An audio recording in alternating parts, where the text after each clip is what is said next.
10 రోజుల క్రితం సీఎం జగన్ సమక్షంలో వైసీపీ పార్టీలో చేరి ఆశించిన ఎంపీ టికెట్ రాలేదని ఆ పార్టీకి రాజీనామా చేసి బయటికి వచ్చారు అంబటి రాయుడు.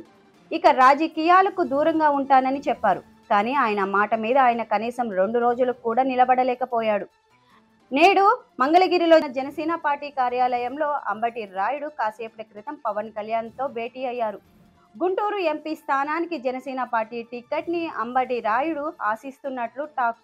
మరి టీడీపీతో పొత్తులో ఉన్న పవన్ కళ్యాణ్ అంబటి రాయుడికి గుంటూరు టికెట్ ఇస్తానని మాటిస్తాడా, లేకపోతే ప్రభుత్వం స్థాపించిన తర్వాత ఏదైనా పదవి ఇస్తానని చెప్తాడా అనేది తెలియాల్సి ఉంటుంది.